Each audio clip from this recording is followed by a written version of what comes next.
नमस्कार दोस्तों, कैसे हैं आप सब लोग। देखिए, आज की इस वीडियो में हम लोग बात करने वाले हैं बहुत ही इंपॉर्टेंट टॉपिक और स्पेसिफिक टॉपिक है और स्पेशल भी टॉपिक है सेल बायोलॉजी में। ठीक है दोस्तों, तो इसके अंदर जो हम लोग आज डिस्कशन करने वाले हैं वो है अबाउट रिसेप्टर्स, राइट। तो रिसेप्टर्स इतनी इंपॉर्टेंट टॉपिक है, अभी आप पढ़ेंगे तो वैसे ही समझ जाएंगे कितनी इंपॉर्टेंट है। और दोस्तों, अगर इसका कॉन्सेप्ट अगर क्लियर नहीं है, ठीक है, तो आप हार्मोन का एक्शन नहीं समझ पाएंगे, राइट। वो हार्मोन कैसा भी, वो पेप्टाइडल हार्मोन हो, वो आपका स्टेरॉइडल हार्मोन हो, किसी भी टाइप ऑफ हार्मोन को अगर आप स्टडी कर रहे हैं तो आप जो है उसको नहीं समझ पाएंगे। अब सोचिए, फिजियोलॉजी की चीज़ है और ये कनेक्टेड है सेल बायोलॉजी से। ठीक है, अभी मैं आपको बताऊंगा। और ये इतनी इंपॉर्टेंट टॉपिक है कि इसके बिना आप जो है सेल सिग्नलिंग में, जैसे IIT जैम में तो बहुत ही स्पेसिफिक कर दिया है, एकदम cell signalling and cell communication लिख दिया है। और फिर ऑटोक्राइन, एंडोक्राइन और पैराक्राइन सिस्टम को समझ लो, बस बात खत्म। लेकिन उतने से काम होगा नहीं। देखिए दोस्तों, जब मैं इसको पढ़ा लूँगा तो मैं एक स्पेसिफिक प्रोटीन, जो आपको याद होगी मैंने एक प्रोटीन का डिस्कस, जब हम लोग पेप्टाइड और पेप्टाइड बॉन्ड्स और प्रोटीन्स के बारे में पढ़ रहे थे, तो मैंने एक स्पेसिफिक तरीके के जी प्रोटीन के बारे में जिक्र किया था दोस्तों। उसका नाम था दोस्तों GPCR, ji protein coupled receptor. Specific type of protein में मैंने डिस्कशन किया था और स्पेशल प्रोटीन में मैंने उसको डिस्कशन किया था, बहुत थोड़ा सा मैंने एनालिसिस दी थी। अब हम लोग इसको जो है डिटेल में पढ़ेंगे नेक्स्ट वीडियो में। अभी तो हम लोग पहले जान लें कि दोस्तों रिसेप्टर क्या है, ठीक है, फिर उसके बाद सेल सिग्नलिंग क्या है। होता क्या है ना कि ये टॉपिक देख करके लगता है कि यार मतलब इसको या तो छोड़ दो या तो पूरा ही समझ लो, ठीक है। बीच में अगर आप छोड़ोगे तो इसमें ऐसी ऐसी मिस्ट्रीज है दोस्तों कि मैं आपको क्या बताऊं। मैं तो कहूँगा कि इंसान अगर सेल बायोलॉजी पर रिसर्च कर रहा है तो आगे चल के इस पर ज़रूर रिसर्च करना चाहिए, क्योंकि इसके ऊपर बहुत सारा काम हो रहा है दोस्तों। समझ रहे हैं आप लोग। तो बिना टाइम वेस्ट करते हुए हम लोग आज समझते हैं कि GPCR एक्चुअली में, माफ़ कीजिएगा दोस्तों, रिसेप्टर्स एक्चुअली में है क्या, ये जो है कितने टाइप के होते हैं और इनकी इंपॉर्टेंस क्या है। ठीक है दोस्तों, तो हम लोग बढ़ते हैं आगे। देखिए, हम लोग बात करेंगे रिसेप्टर के बारे में। देखिए, रिसेप्टर एक तरीके का मैक्रो मॉलिक्यूल है। मैंने आपको बताया था मैक्रो मॉलिक्यूल और माइक्रो मॉलिक्यूल के बारे में, राइट। तो आप इसको जो है मैक्रो मॉलिक्यूल की कैटेगरी में रखेंगे, राइट, जिस पे आकर के लिगेंड बाइंड करता है, लिगेंड या लाइगेंड जो भी बोलते हैं आप, ठीक है। तो दोस्तों, जो लाइगेंड होता है वो आकर के मैक्रो मॉलिक्यूल पे बाइंड होता है। इस मैक्रो मॉलिक्यूल को हम लोग रिसेप्टर कह रहे हैं, ठीक है। और ये रिसेप्टर जो है इफेक्ट प्रोड्यूस करता है, राइट। यही रिसेप्टर इफेक्ट प्रोड्यूस करेगा। अभी मैं समझाता हूं कि ये जो मैंने फ्लो चार्ट या ये जो मैंने डायग्राम बनाया है, ये एक्चुअली में है क्या। देखिए दोस्तों, लाइगेंड, आप लोगों ने लाइगेंड एक और जगह पढ़ा है, मैं इसको पढ़ाने भी वाला हूँ। मैं इसको इनऑर्गेनिक केमिस्ट्री में पढ़ाऊंगा दोस्तों, जब आप कोऑर्डिनेशन केमिस्ट्री पढ़ेंगे, राइट, उसमें भी आप लिगेंड शब्द सुनेंगे, ठीक है। मैं बताऊंगा क्या होता है। फिलहाल आप बायोलॉजी में समझिए क्या होता है, ये इंटर में भी पढ़ रखा है आप लोगों ने। तो जब आप PK गुप्ता या सेल बायोलॉजी की कोई भी अच्छी सी किताब उठाते हैं तो उसमें लाइगेंड लाइगेंड बार बार बोलता है। एक्चुअली में है क्या, मैं आपको बताता हूँ। लाइगेंड एक तरीके के स्पेसिफिक सब्सटेंस होते हैं जो रिसेप्टर से आकर के बाइंड होते हैं, राइट। जिससे आपको एंजाइम याद होगा, लॉक एंड की हाइपोथेसिस वगैरह अगर आपने पढ़ रखी होगी, तो जैसे ये इस तरीके से होता था ना, तो एंजाइम आकर के इससे बदता था, तो स्पेसिफिक तरीके का शेप जो रहेगा वो उसी से आकर के जो इससे बाइंड होगा। अब ऐसा नहीं है कि इसमें शेप ऐसा होगा तो जो है किसी तरीके का हार्मोन या किसी तरीके की एंजाइम इस तरीके की आके इस पर बाइंड हो जाएगी, राइट। तो यही चीज़ होता है आपका लाइगेंड रिसेप्टर बाइंडिंग में। देखिए है क्या, सपोज करिए मैं अगर इस तरीके से एक रिसेप्टर को बना रहा हूँ, right. Suppose if this is your receptor, right. Receptor पे एक स्पेसिफिक पॉइंट होगा, सपोज करिए ये स्पेसिफिक पॉइंट हो सकता है, राइट। तो ये जो स्पेसिफिक पॉइंट होता है ना, इस पे आकर के एक स्पेसिफिक तरीके का लाइगेंड बंधता है, ठीक है। मैं लाइगेंड के लिए कलर चेंज कर लेता हूं। तो लाइगेंड जो इस शेप का रहेगा ना, वही आकर के इसको ऑक्यूपाई करेगा। अब ऐसा नहीं है कि इस शेप का आकर के इससे बंध जाएगा। तो मैं कहना ये चाह रहा हूं कि जो लाइगेंड होते हैं बेसिकली, वो आकर के रिसेप्टर से बाइंड होते हैं। और जैसे ही वो रिसेप्टर से बाइंड होते हैं ना, तो ये रिसेप्टर जो है बायोलॉजिकल एक्शन प्रोड्यूस कर देता है। This is your biological action which is being produced when a specific type of ligand bind with the receptor, right. तो अब देखिए मैं समझाना क्या चाह रहा हूं। लाइगेंड के एग्जाम्पल क्या हो सकते हैं। देखिए, मुद्दा जानिए, मेन मुद्दे से भटकना नहीं है। एक कॉन्सेप्ट बना तो अब देखिए बायोलॉजी पढ़ने का ही तरीका है, जैसे ही आप कोई कॉन्सेप्ट बनाए, जैसे ही आप कोई डेफिनेशन पढ़े, तुरंत उसके एग्जाम्पल्स ढूंढना, आइडेंटिफाई कर दीजिए दोस्तों। देखिए, आप दो ही जगह मात खाएंगे, मेरा एकदम की पॉइंट याद रखिएगा। आप अगर मात खा रहे हैं किसी कॉम्पिटिटिव एग्जाम में तो वो दो चीज़ से हो सकता है, या तो आपका कॉन्सेप्ट रप्चर है, ठीक है दोस्तों, और या तो आपने स्पेसिफिक एग्जाम्पल्स का भंडार नहीं क्रिएट किया है, ठीक है। Biology is all about exceptions and examples. Example भूले तो आप क्वेश्चन के चांसेस है कि आप गड़बड़ करने वाले हैं। कॉन्सेप्ट गड़बड़ है, कहानी खत्म। एक्सेप्शंस को आपने छोड़ा, कहानी खत्म, ठीक है। जहां एक्सेप्शन है वही क्वेश्चन है, जहां एग्जाम्पल है वही क्वेश्चन है, राइट। तो अब हम लोग जानते हैं कौन से भैया लाइगेंड हैं जो रिसेप्टर से आकर के बाइंड हो रहे हैं और ये रिसेप्टर बायोलॉजिकल एक्शन प्रोड्यूस कर दे रहा है। देखिए, जो आप हार्मोन पढ़ते हैं ना दोस्तों, हार्मोन्स, वो हार्मोन से ही लाइगेंड होते हैं, राइट। ये जो हार्मोन्स हैं ये एग्जाम्पल हैं लाइगेंड के, राइट। जो आपके न्यूरोट्रांसमीटर्स हैं, अभी हम लोग पढ़ेंगे इसको, न्यूरोट्रांसमीटर्स हैं, राइट। जितने भी आपके न्यूरोट्रांसमीटर्स हैं ये भी लाइगेंड के एग्जाम्पल हैं। सब लिखते जाइए दोस्तों, कॉपी और पेन लेकर के बैठे रहिए, ठीक है। और उसके बाद दोस्तों फार्मास्यूटिकल इंडस्ट्री में बहुत पढ़ा जाता है ड्रग्स लाइगेंड के बहुत बेहतरीन एग्जाम्पल हैं, ठीक है। Toxins, right. अब मैं एग्जाम्पल देता हूँ, जैसे किसी सांप ने काट लिया, ठीक है, तो भाई उसका कुछ एक नेचर होगा। इस रिसेप्टर, जो सेल पे रिसेप्टर प्रेजेंट रहा होगा, वो रिसेप्टर ने उसको सेंस किया। जैसे ही रिसेप्टर ने उसको सेंस किया, बस बायोलॉजिकल एक्शन प्रोड्यूस हो गया। जैसे ही बायोलॉजिकल एक्शन प्रोड्यूस हुआ, अब आप उसको ट्रेस करेंगे, टैकल करेंगे, राइट। जैसे ही ट्रेस और टैकल करते हैं उसको, आपको पता चल जाता है कौन सी दवाई देनी है भाई, कि ये टॉक्सिन, कौन सा एंटी वेनम देना है जिससे ये वेनम जो है बॉडी में डिस्ट्रीब्यूट ना हो, ज़्यादा किसी तरीके की दिक्कत ना करे, ठीक है। तो रिसेप्टर होने के लिए कंडीशन क्या है कि रिसेप्टर से लाइगेंड आएगा और बायोलॉजिकल एक्शन प्रोड्यूस होना ही चाहिए। अगर बायोलॉजिकल एक्शन प्रोड्यूस नहीं हो रहा है, इसका मतलब रिसेप्टर लाइगेंड बाइंडिंग नहीं हो रही है भैया, उसको तब हम लोग रिसेप्टर लाइगेंड बाइंडिंग नहीं बोलेंगे, ठीक है। जैसे सपोज करिए प्लाज्मा प्रोटीन्स जो होते हैं ना, मैंने इसका एग्जांपल आपको दिया है, मैंने समझाया भी है। प्लाज्मा प्रोटीन्स एक्सेप्शंस है, मैं फिर से बोल रहा हूँ, एग्जांपल में दे सकता है दोस्तों। प्लाज्मा प्रोटीन्स जो हैं ये किसी भी तरीके का बायोलॉजिकल एक्शन प्रोड्यूस नहीं करते हैं। बात समझ रहे हैं दोस्तों आप लोग? तो प्लाज्मा प्रोटीन्स जो है बायोलॉजिकल एक्शन प्रोड्यूस नहीं करते हैं, तो ये रिसेप्टर की कैटेगरी में नहीं आएंगे। बात समझ में आई दोस्तों? अच्छा, तो अब जो होते हैं ना दोस्तों, ये जो रिसेप्टर हैं, जो मैंने रिसेप्टर बनाया था, तो जो रिसेप्टर होता है ना, वो सेल में दो तरीके से पाए जा सकते हैं। एक तो दोस्तों वो होंगे, ठीक है, एक वो होंगे जो on the surface of cell रहेंगे, ठीक है, ऑन द सरफेस, और एक वो रहेंगे जो इनसाइड द सेल रहेंगे, राइट। बात समझ में आ रही है? इनसाइड द सेल, ठीक, ये ऑन द सरफेस रहेंगे और इनसाइड द सेल रहेंगे, राइट। जिससे मैं आपको समझाने की कोशिश करता हूं, मैं हार्मोन का एक एग्जांपल लेता हूं, राइट। मैं एक हार्मोन का एग्जांपल लेता हूं और आपको समझाने की कोशिश करता हूं। सपोज करिए ये एक सेल है, राइट, ये एक सेल है, तो इस सेल में कुछ हार्मोन्स होते हैं। सपोज कर लीजिए मैं इसको नाम देता हूं हार्मोन 1, और एक एग्जांपल यहां ले लेते हैं हार्मोन 2 का, राइट।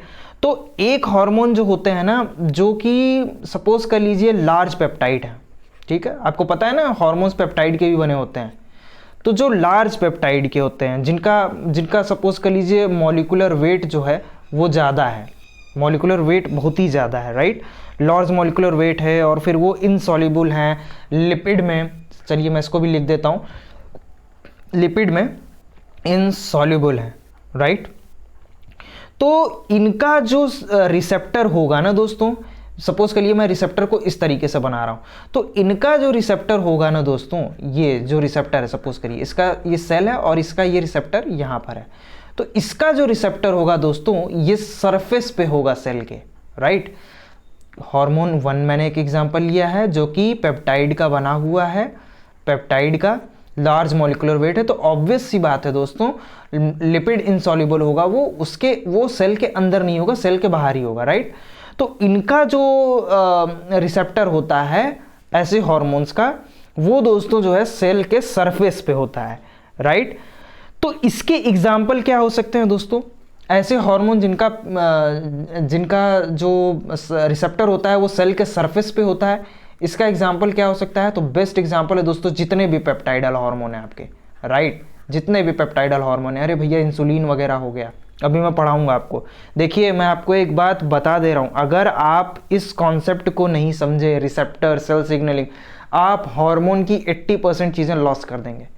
वैसे तो आप 100% लॉस कर देते, लेकिन 80% करेंगे, क्योंकि 20% में तो आप नाम याद कर लोगे यार। इंसुलिन ये सिक्रेट करता है, माफ़ कीजिएगा, पेनक्रियाज ये सिक्रेट करता है, फिर आपका पिट्यूटरी ग्लैंड ये सिक्रेट करता है, ये सब तो कोई भी याद कर लेगा। मैकेनिज्म जानो, मैकेनिज्म जानना बहुत ज़रूरी है, राइट।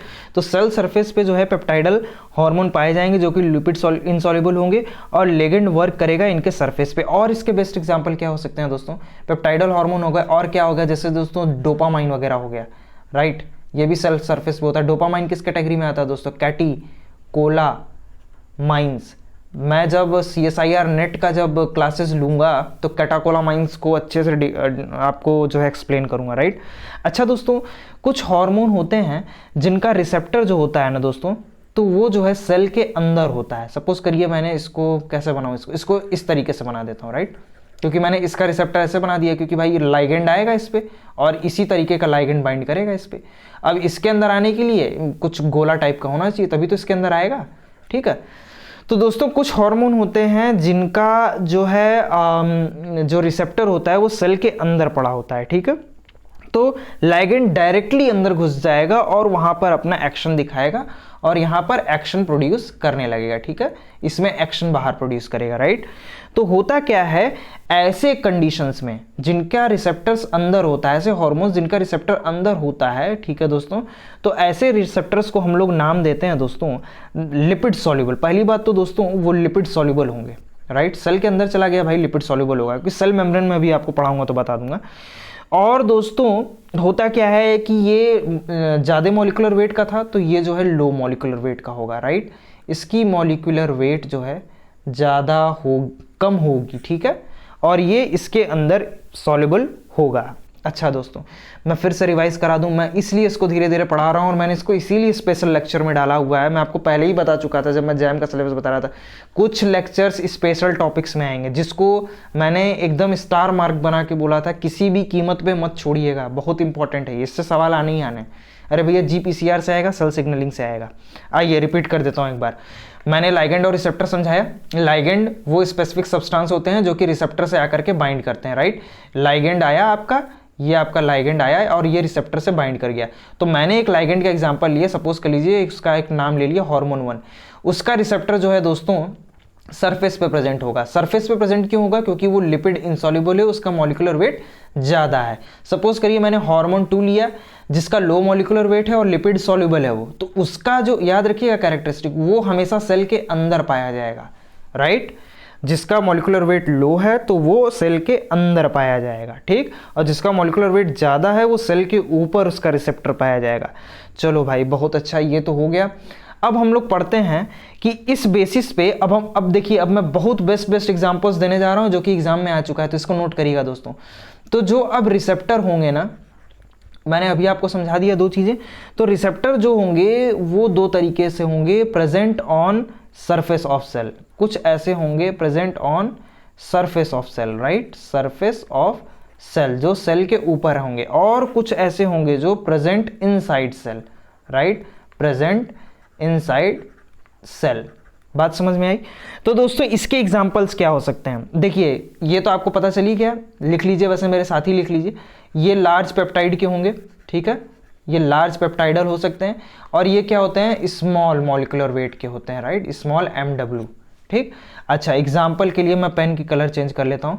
इसका एग्जाम्पल क्या हो जाएगा, तो पहला एग्जाम्पल लिखिए दोस्तों, ध्यान से मेरे साथ लिखिए। पहले तो मैंने बोला पेप्टाइड हार्मोन्स हो गए, ठीक है, पेप्टाइड हार्मोन्स। अब पेप्टाइड हार्मोन्स का जितना भी एग्जाम्पल है वो सब याद कर लीजिए। पेप्टाइड हार्मोन्स यानी मैं किसकी बात कर रहा हूँ दोस्तों, मैं इंसुलिन की बात कर रहा हूँ, ठीक है, इंसुलिन की बात कर रहा हूँ, मैं ग्रोथ हार्मोन की बात कर रहा हूँ, राइट, ग्रोथ हार्मोन, राइट। इसको मेरे साथ ही लिखते चलिए। ग्रोथ हार्मोन के बाद दोस्तों और क्या हो सकता है, फॉलिकल स्टिमुलेटिंग हार्मोन, मैं पूरा नाम नहीं लिखता हूँ, FSH लिख रहा हूँ, ठीक है।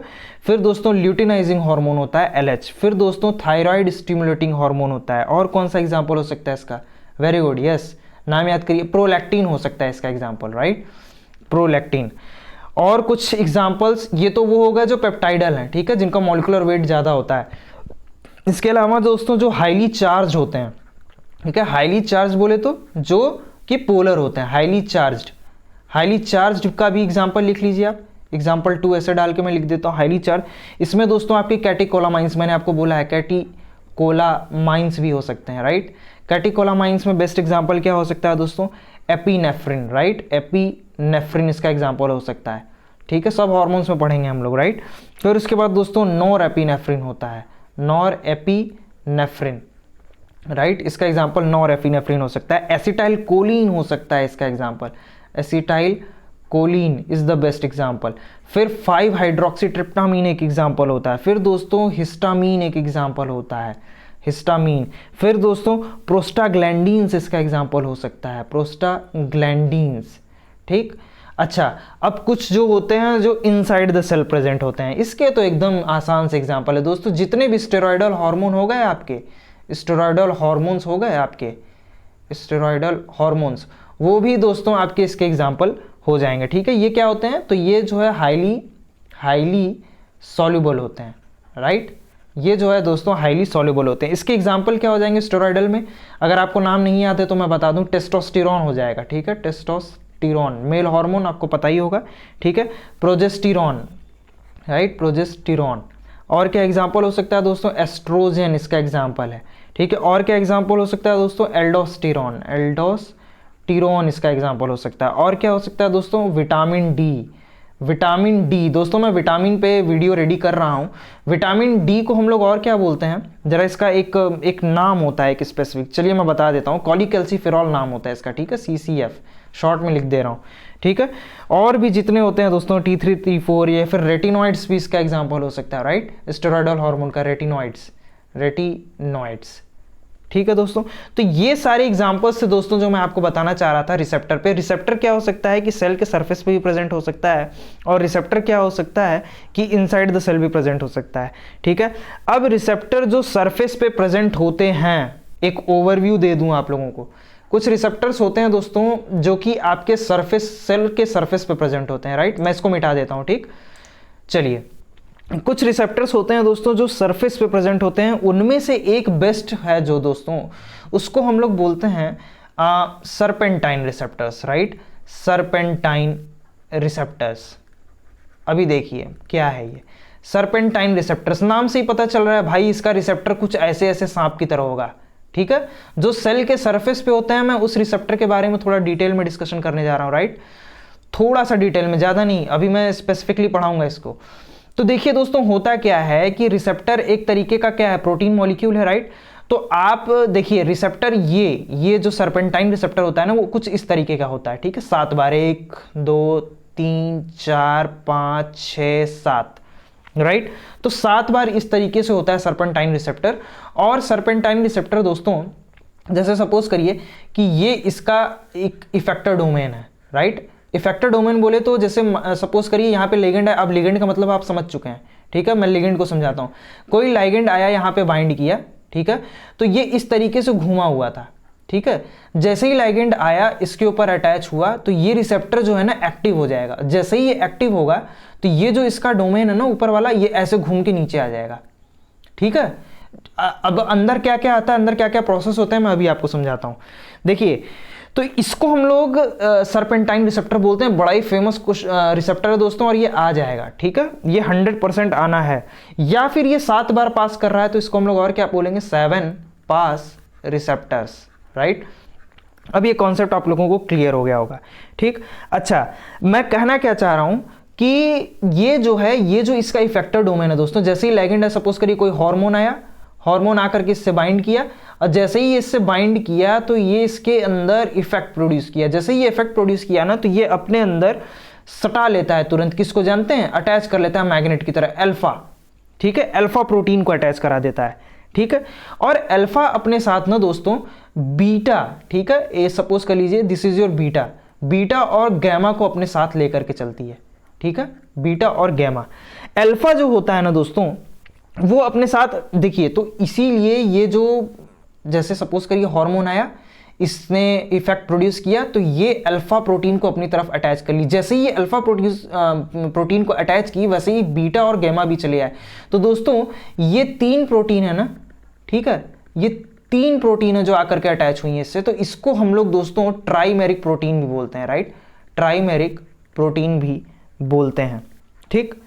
अच्छा, तो दोस्तों इससे जो अल्फा है ना, अल्फा से जो अटैच होता है दोस्तों, एक सेकंड मैं पेन का कलर चेंज कर लेता हूं। हाँ, अल्फा जो होता है ना दोस्तों, तो ये अपने साथ जीटीपी को बाइंड करके रखता है, राइट। ये अपने साथ जो है जीटीपी को बाइंड करके रखता है। किसको? जीटीपी, ठीक है। जब ये जीटीपी को बाइंड करके रखेगा तो दोस्तों इसकी एनर्जी जो होती है ना वो हाई होती है, ठीक है।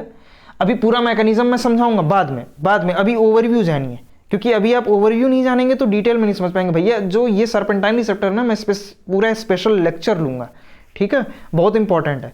और जब ये अपने साथ जीडीपी एक्वायर किया रहता है, जीडीपी यानी कि गोनासाइन डाइफॉस्फेट और गोनासाइन ट्राइफॉस्फेट जब अपने साथ अटैच किया रहता है, इससे सवाल बनता है दोस्तों। तो जब यही जीडीपी में टूट जाती है तो ये इसकी एनर्जी जो है ना दोस्तों, इसकी एनर्जी लो हो जाती है। बात समझ में आ रही है? हार्मोन आया, मैं तब तक बोलूंगा जब तक आपके दिमाग में घुस ना जाए, ठीक। जैसे ही ये हार्मोन आया, इसके ऊपर अटैच हुआ तो ये 7 पास रिसेप्टर एकदम एक्टिव हो गया, अपने इफेक्टर डोमेन को तुरंत घुमा देगा। जैसे ही घुमाएगा तो ये इफेक्टर डोमेन तुरंत नीचे आ जाएगा और ये अपने साथ अल्फा को अटैच करेगा, बीटा और गैमा को भी अटैच करेगा। तो अल्फा अपने साथ जीटीपी भी रखती है, जीडीपी भी रखती है। अब कब कैसे हटती है टूटती है ये मैं बाद में बताऊंगा, पहले जानिए। जब जीटीपी अटैच रहेगा तो एनर्जी हाई रहेगी, जब जीडीपी अटैच रहेगा तो एनर्जी लो रहेगी। बात समझ में आई? इतनी सी बात क्लियर है आप लोगों को? चलिए तो फिर मैं आगे बढ़ता हूँ। अच्छा, तो जीटीपी भैया हाई प्रोटीन लगता है अपने पास, ठीक है। तो देखिए ये अपने साथ, देखिए एक नाम तो मैंने सर्पेंटाइन रिसेप्टर दिया, एक मैंने 7 पास रिसेप्टर दिया, एक ट्राइमेरिक प्रोटीन बोला इसको। दोस्तों ये जीटीपी को बाइंड कर रहा है और जीडीपी को बाइंड कर रहा है अपने साथ, तो दोस्तों इसीलिए हम लोग इसको जीपीसीआर भी बोलते हैं, यानी कि जी प्रोटीन कपल्ड रिसेप्टर्स। बात समझ में आई? इसका नाम जीपीसीआर क्यों पड़ा? क्योंकि ये जीटीपी एक्वायर कर रहा है, इसलिए इसका नाम जीपीसीआर है, ठीक है। तो जीपीसीआर क्या है दोस्तों? बेसिकली जी प्रोटीन्स क्या हैं दोस्तों? तो जी प्रोटीन्स एक तरीके की क्या है, इंट्रासेल्यूलर प्रोटीन्स हैं, राइट, जो कि अपने साथ जीटीपी और जीडीपी को बाइंड करते हैं। तो सारे सर्पेंटाइन रिसेप्टर जितने होते हैं ना वो जी प्रोटीन रिसेप्टर होते हैं, तो इनको जी प्रोटीन कपल्ड रिसेप्टर भी बोला जाता है। क्या ये क्लियर हुआ आप लोगों को? एक सेल के थ्रू मैंने इसको बना करके समझाने की आप लोगों को कोशिश करी है, राइट। अब हम लोग दोस्तों ये देखिए, ये तो कॉम्प्लेक्स था एकदम, सांप की तरह नाक की तरह पूरा घूमते हुए आया है। अब कुछ ऐसे सरफेस पे जो रिसेप्टर होते हैं ना दोस्तों, कुछ ऐसे होते हैं जो वन टाइम रिसेप्टर होते हैं। इसको तो मैंने 7 पास बोला दोस्तों, मैं अब इसको मिटाने वाला हूँ, राइट। आप लोगों ने इसको नोट कर लिया होगा। चलिए दोस्तों, कुछ रिसेप्टर ऐसे होते हैं जो कि वन पास होते हैं, एकदम सिंपल, उनके साथ कोई लफड़ा नहीं है, ठीक है, कोई लफड़ा मगजमारी कुछ नहीं, ठीक। उसमें होता क्या है दोस्तों? अच्छा, 7 पास रिसेप्टर का एग्जांपल याद रखिएगा दोस्तों। 7 पास रिसेप्टर का मैंने एग्जांपल लिखवाया आपको, catecholamine, epinephrine, norepinephrine, prostaglandins, histamines, 5 hydroxytryptamine, serotonin, thyroxine stimulating hormone, ठीक है। इतना क्लियर है आप लोगों को? देखिए मैं इसको कई बार ऑफलाइन पढ़ा चुका हूँ, खुद भी इतनी बार पढ़ चुका हूँ और कई एग्जाम्स के क्वेश्चन सॉल्व कर चुका हूँ, इसलिए मेरे जुबान पे खटा खटा आप लोगों को भी याद हो जाएगा, प्रैक्टिस करते रहिए, राइट। तो देखिए होता क्या है कि यहाँ पर आपका 1 पास रिसेप्टर होता है, ठीक है। 1 पास रिसेप्टर एकदम 7 पास रिसेप्टर जैसा ही खेला है, लेकिन उतना नहीं है, ठीक है। एकदम इसको 7 पास रिसेप्टर में समझ लीजिएगा। इसमें सिंपली लाइगेंड आएगा, बाइंड करेगा, यहाँ पर दोस्तों इफेक्ट प्रोड्यूस हो जाएगा। ये आपका है आपका रिसेप्टर, ठीक है। आराम से आया, एंजाइम इफेक्टर डोमेन है इसका, इसको घुमा दी, आराम से ये जो है अपना इफेक्ट प्रोड्यूस कर देगा 1 पास रिसेप्टर। बात क्लियर है इतनी आप लोगों को? तो दोस्तों ये सपोज करिए लाइगेंड आया है और ये इससे बाइंड हुआ और ये इसके ऊपर जो है इफेक्ट प्रोड्यूस कर देगा, ठीक है, इफेक्टर डोमेन पे। ये कॉन्सेप्ट आप लोगों को क्लियर होगा। अच्छा, कुछ ऐसे होते हैं ना दोस्तों, ये मैं सारे सरफेस की बात कर रहा हूँ जो सरफेस पे हैं, इनसाइड द सेल की बात नहीं हो रही है, ठीक।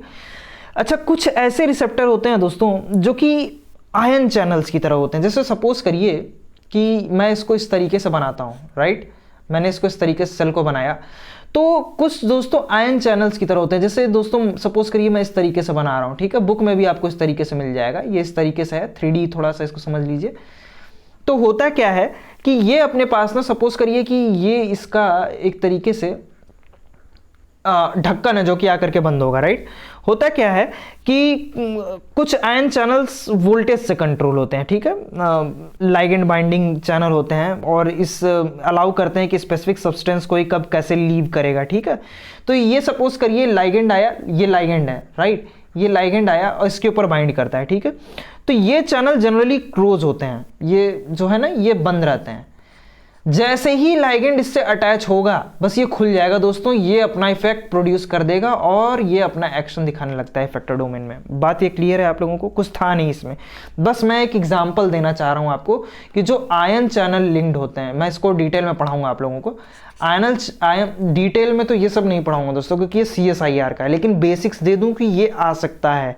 तो दोस्तों जो आयन चैनल लिंक्ड होते हैं ना, या फिर जो वोल्टेज सेंसिटिव होते हैं, राइट, वोल्टेज सेंसिटिव होते हैं, उनका एक बहुत ही बेस्ट एग्जांपल है दोस्तों, नोट कर लीजिए, आएगा acetyl choline, right, acetyl choline, ठीक है। इनके पास जो होता है ना निकोटिनिक रिसेप्टर बोलते हैं इसको, ठीक है, बाद में बताऊंगा मैं आपको। एसिटाइल कोलिन इसका बेस्ट एग्जांपल है। तो रिसेप्टर क्या होते हैं दोस्तों? सरफेस ऑफ सेल पे प्रेजेंट होते हैं। एक तो दोस्तों इंट्रासेलुलर होते हैं, यानी कि सेल के अंदर होते हैं, जो कि मैंने स्टेरॉयडल हार्मोन आपको बता रखा है।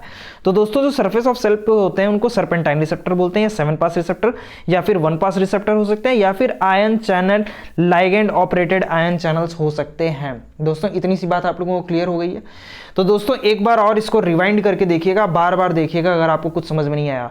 और दोस्तों एक शिकायत और इंक्रीज हो गई है आप लोगों के लिए कि भाई क्या बात है आप लोगों के क्वेश्चन नहीं आ रहे हैं। देखिए फोटोसिंथेसिस से कुछ बच्चों के क्वेश्चन आए, 1-2 तो बहुत अच्छे अच्छे क्वेश्चन आए थे, ठीक है। क्या बात है आप लोगों को सब आ रहा है क्या? और अगर ऐसा लग रहा है कि नहीं हो पा रहा है तो इंस्टा पे फॉलो करिए, इंस्टा पे क्वेश्चन पूछिए भाई, उसीलिए बनाया गया है कि आप क्वेश्चन पूछिए इसी बहाने। और मैं इतना वो थोड़ा ना हूँ कि मैं पूरा सब कुछ जानता हूँ, हो सकता है मैं आपसे कुछ जान जाऊँ। तो दोस्तों क्वेश्चंस करते रहिए। Question, why you people are not asking the questions? Questions are very mandatory as far as your examination is concern and as your research is concern. अगर सवाल, रिसर्च कैसे होती है भाई? एक सवाल ही से तो सारी चीज़ें उत्पन्न होती हैं, इसलिए सवाल करना सीखिए और सवाल करिए, ठीक है। तो दोस्तों मैं ये वीडियो इसलिए भी बनाना चाह रहा था क्योंकि देखिए दोस्तों, मैं सोचा पहले इंटीग्रेशन की वीडियो अपलोड कर दूं, लेकिन फिर बाद में समझ में आया कि पहले इसको जो है डाल देता हूं, क्योंकि ये बहुत ही स्पेशल लेक्चर है। अगर इसका कॉन्सेप्ट नहीं बना तो आप हार्मोन्स को भी नहीं समझ पाओगे, आप बहुत सारे मैकेनिज्म्स नहीं समझ पाओगे, राइट। तो दोस्तों अगर वीडियो अच्छी लगी हो तो वीडियो को लाइक कर दीजिए, चैनल को सब्सक्राइब कर दीजिए, और दोस्तों वीडियो के एंड तक बने रहने के लिए आप सभी लोगों का बहुत बहुत धन्यवाद।